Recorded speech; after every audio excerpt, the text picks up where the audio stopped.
मैं बलजिंदर कौर नागरी एकेडमी में आपका स्वागत करती हूँ।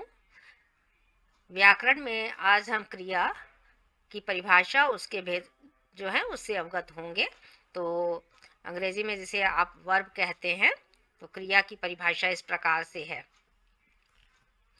देखिए स्क्रीन पे जैसे पहले उदाहरण लिखे गए हैं कि लड़का पढ़ता है, गीता साइकिल चला रही है, बच्चे फुटबॉल खेल रहे हैं। इन तीनों वाक्यों में पढ़ता, चलना, खेलना तीनों शब्द क्रिया का बोध करा रहे हैं।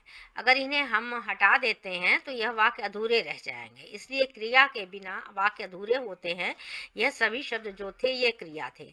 आप कोई भी सेंटेंस बोलते हैं ना, कोई भी वाक्य बोलते हैं, जब तक उसमें क्रिया नहीं होती है तब तक वाक्य अधूरा होता है, वो बात का पता ही नहीं चलता है। क्रिया क्या कर होती है, उस वाक्य को पूरा करती है। तो फिर उसकी परिभाषा है, जिन शब्दों से किसी कार्य के होने या करने का पता चले उन्हें क्रिया कहते हैं। तो ऊपर के वाक्यों से आपको ज्ञात हो रहा है, पता चल रहा है कि लड़का पुस्तक पढ़ता है, तो इसलिए पढ़ता है, चला रही है और खेल रहे हैं जैसे जो उदाहरण थे वो जो है वो क्रिया है। तो इस प्रकार से आप क्रिया की पहचान जो है वो आसानी से कर सकते हैं।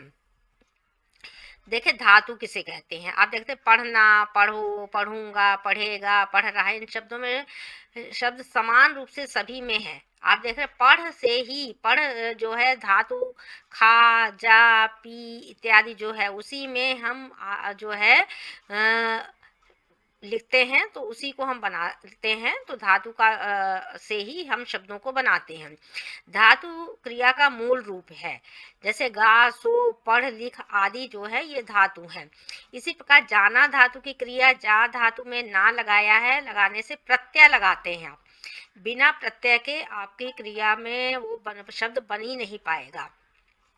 तो प्रत्यय और उपसर्ग आपने पढ़े हैं।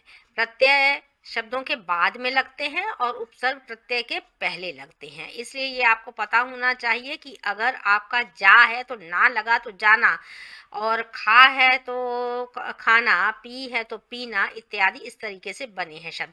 जैसे कि स्क्रीन पे आपके स्पष्ट किया गया है ना कि पढ़ में ना लगा है तो पढ़ना। तो इस प्रकार से आप जो है उसमें प्रत्यय जोड़ते हैं, और धातु में मूल रूप उसका क्या है आप देख रहे हैं, तो उसमें आपने ना जोड़ा है तभी वहां पर क्या बना है आप देख रहे हैं, शब्द की रचना हुई है। और इसके प्रयोग आप क्रिया में किस प्रकार से करते हैं। तो पढ़ेगा, पढ़ रहा है इत्यादि आप देख रहे हैं ना कि क्रिया का उसके के समय का भी पता चलता है, और आपको प्रत्यय का भी पता चल रहा है कि किस प्रकार से इनके प्रयोग होते हैं। क्रिया के जो भेद हैं, क्रिया को दो आधारों पर विभाजित किया गया है, कर्म के आधार पर और संरचना के आधार पर। तो कर्म के आधार पर क्रिया के दो प्रकार बताए गए हैं, आप देखते हैं अकर्मक क्रिया और सकर्मक क्रिया। अकर्मक क्रिया, जिस क्रिया में कर्म की आवश्यकता नहीं होती उसे अकर्मक क्रिया कहते हैं। गीता रोती है, चिड़िया आकाश में उड़ रही, कुत्ता दौड़ रहा है। देखिए अकर्मक क्रिया में आप देखेंगे कि स्वतः क्रिया होती है। कहीं पर भी ये गलती फिर आपकी नहीं होती है, जहाँ स्वतः क्रिया होगी वहां पर अकर्मक क्रिया है। इसलिए जो है जैसे रोना है, आपका उड़ना है, दौड़ना है, ये सब क्रियाएं आप देखते हैं कि अकर्मक हुआ करती हैं। तो यहाँ पर अगर आपको कहीं पर ऑप्शन में ढूंढना हो तो बहुत आसानी से आप उसे अलग कर सकते हैं, बता सकते हैं। इन वाक्यों में रोती है, उड़ रही, दौड़ रहा क्रिया का कर्ता गीता, चिड़िया, कुत्ता आदि नहीं, कोई कर्म नहीं है। यह वाक्य अकर्मक क्रिया के उदाहरण है। यहाँ पर क्रिया स्वतः की जा रही है, अपने आप। सकर्मक क्रिया, जिस क्रिया में कर्म की आवश्यकता होती है उसे सकर्मक क्रिया कहते हैं। मदारी बंदर को नचा रहा है, राधा फूल तोड़ रही। तो यहाँ क्या आप देख रहे हैं कि क्रिया की आवश्यकता जो है होती है, वहां पर सकर्मक क्रिया है। इन दोनों वाक्यों में नाचने और तोड़ने का फल बंदर और फूल पर पड़ रहा है। इन पर क्रिया का फल पड़ने पर यह क्रियाएं सकर्मक क्रियाएं हैं, आप देख रहे हैं। इन क्रियाओं में कर्म का होना आवश्यक है। सकर्मक क्रिया के दो भेद हैं। देखिए सकर्मक क्रिया के दो भेद कौन कौन से। एक कर्मक, जिसमें एक ही कर्म होगा। जिन क्रियाओं में एक कर्म होता है उन्हें एक कर्मक क्रिया कहा जाता है, जैसा कि नाम से ही स्पष्ट हो रहा है। छात्र फुटबॉल खेल रहे हैं। अब जितने भी छात्र खेल रहे हैं फुटबॉल ही खेल रहे हैं, इसलिए यहाँ पर एक कर्मक क्रिया है क्योंकि सबकी क्रिया एक सी है। माता जी कमीज में बटन लगा रही है, एक कर्मक क्रिया है, एक ही व्यक्ति कार्य कर रहा है। वहां पर एक ही जो है खेल रहे में है, बहुत से बच्चे छात्र खेल रहे हैं लेकिन क्रिया एक ही हो रही है। इन दोनों वाक्यों में फुटबॉल तथा बटन एक एक पद ही कर्म है, अतः इन दोनों वाक्यों में खेल रहे तथा लगा रही क्रियाएं कैसी हैं, एक कर्मक क्रिया है। तो कभी कभी आपको छांटने के लिए भी आ जाता है कि देखिए इसमें क्रिया कौन सी एक कर्मक है कि द्विकर्मक है और सकर्मक है कि अकर्मक है। ये आपको ज्ञात होना चाहिए कि कैसे आप उनका जो है समझ पाएंगे कि ये क्रियाएं किस प्रकार की हैं। द्विकर्मक क्रिया, जिन क्रियाओं में दो कर्म होते हैं वे द्विकर्मक क्रिया होती है। मैंने प्रतीक को पुस्तक दी। अब यहाँ पर देखिए मैंने एक व्यक्ति है, दूसरा प्रतीक है, यानी एक ने दूसरे को दूसरी वस्तु या पुस्तक दी है, इसलिए दो कर्म हो रहे हैं, लेना और देना। महेश ने सुरेश को रुपए दिए, यहाँ पर भी वही उसी प्रकार का कार्य हो रहा है। अध्यापिका ने संचिता को कलम दी, दो व्यक्ति हैं, दोनों आप देख रहे हैं कि कर्ता दो हैं और दोनों अलग अलग क्रिया कर रहे हैं। इन वाक्यों में दो दो कर्म हैं, दो लोग कार्य करते हुए ज्ञात हो रहे हैं, पता चल रहा है यहाँ पर, इसलिए क्रिया कैसी है, द्विकर्मक है, यानी दो कर्म करने वाली है, इसलिए यहाँ पर द्विकर्मक क्रिया होगी। तो इस प्रकार से आपको ये स्पष्ट हो जा रहा है कि एक कर्मक क्या हो सकता है और द्विकर्मक कैसे। संरचना की दृष्टि से आप देखेंगे कि सामान्य क्रिया, जहां केवल एक क्रिया का प्रयोग होता है वो सामान्य क्रिया। आप आए, उसने नहाया है, सामान्य क्रिया है। संयुक्त क्रिया में जहां दो अथवा अधिक क्रियाओं का साथ साथ प्रयोग होगा वहां पर संयुक्त क्रिया होगी। अवधेश घर चला गया, बिल्ली ने दूध पी लिया, और पी और लिया के साथ में चला तथा जो है आप देख रहे हैं यहाँ पर मुख्य क्रिया है और गया उसके साथ में लगा हुआ है। इसी को ही जो है जैसे चला गया, खा लिया, पी लिया अगर है तो उसके साथ में ये इन्हीं को ही आप क्या कहते हैं, कहीं कहीं पर इसे रंजक क्रिया भी कहा जाता है, यही रंजक क्रिया भी है। नाम धातु क्रिया, संज्ञा सर्वनाम तथा विशेषण शब्दों से बने क्रियापद जो होते हैं नाम धातु होते हैं, जैसे हथियाना, शर्माना, अपनाना, चिकनाना इत्यादि है।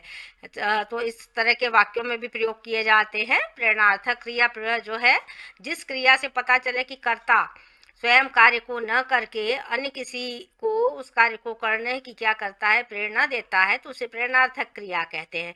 ऐसी क्रियाओं के दो कर्ता होते हैं। दो कर्ता का जैसे द्विकर्मक क्रिया में भी दो कर्ता थे, प्रेरक कर्ता होगा और एक प्रेरणा प्रदान करने वाला होगा, प्रेरित करने वाला, और एक प्रेरणा लेने वाला।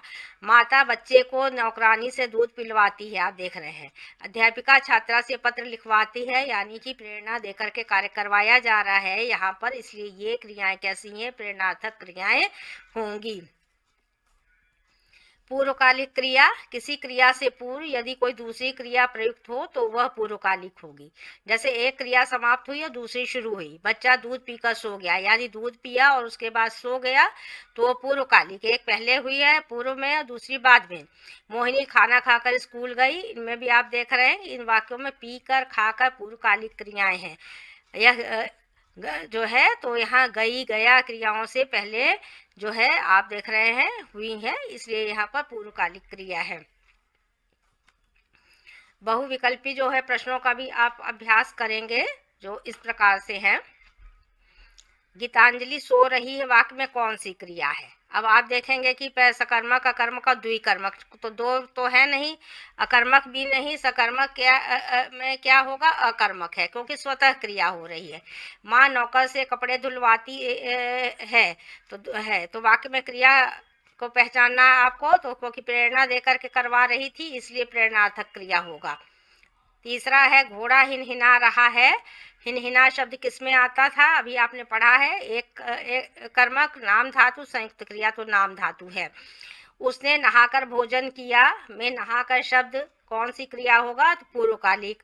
तो वह जो है यानी कि पहले एक कार्य क्रिया हुई है तो इसलिए वो पूर्वकालिक होगी, तो पूर्वकालिक क्रिया। चिड़िया आकाश में उड़ रही है तो स्वतः क्रिया हो रही है तो अकर्मक क्रिया होगी। लीला स्कूल चली गई तो चली और गई देखिए उसके साथ में संयुक्त है, इसलिए ना तो नाम धातु होगा न संयुक्त, बल्कि ये नाम धातु, संयुक्त क्रिया और प्रेरणार्थक क्रिया, तो ये उसके साथ में जुड़ी हुई है, इसलिए क्या है, उससे वाक्य पूरा हुआ है, इसलिए संयुक्त क्रिया होगी। नंबर 7, छात्र क्रिकेट खेल रहे हैं, वाक्य में क्रिया पहचानिए। एक कर्मक, द्विकर्मक, बहुकर्मक या बहुकर्मा कर्म लिखा गया है तो बहुकर्मक हो सकता है। तो एक कर्मक, द्विकर्मक है कि कौन सी हो सकती है, तो एक कर्मक है, क्योंकि एक ही कर्म सभी छात्र कर रहे हैं। क्रिया को कितने आधार पर विभाजित किया गया है, 1, 2, 3 आधार, तो 2 आधारों पर विभाजित किया गया है, अभी आपने परिभाषा और भेद में पढ़ा है। नंबर 9, क्रिया के विभाजन का कौन सा आधार गलत है, कर्म के आधार, संरचना, धातु के आधार पर, तो धातु के आधार पर कभी भी नहीं विभाजित किया गया है, तो धातु के आधार पर। क्रिया की कौन सी परिभाषा सही, चयन कीजिए। तो 3 आपको ऑप्शन दिए गए हैं, जिन शब्दों से काम के होने का बोध होता है उन्हें क्रिया कहते हैं, ये परिभाषा सही है। नंबर 11, व्याकरण के अनुसार क्रिया शब्द कैसा है, विकारी, अविकारी और सहकारी, तो विकारी शब्द है क्योंकि बदलाव होता है। संयुक्त क्रिया का दूसरा नाम और क्या होता है, तो रंजक क्रिया, अतिरंजक क्रिया, प्रेरित करने वाली क्रिया है, तो रंजक क्रिया होता है। पिता ने पुत्र को आम दिया, वाक्य में कौन सी क्रिया है, एक कर्मक, द्विकर्मक, सकर्मक, तो आप देख रहे हैं द्विकर्मक है। सकर्मक क्रिया के कितने भेद हैं, 1, 2, 3 लिखा गया है, तो 2 होते हैं भेद, इसलिए 2। तो इस प्रकार से आपने 14 प्रश्नों का, बहुविकल्पी प्रश्नों का अभ्यास किया। चैनल को सब्सक्राइब करें, वीडियो को लाइक तथा शेयर करें, कमेंट अवश्य लिखते रहा करें। धन्यवाद।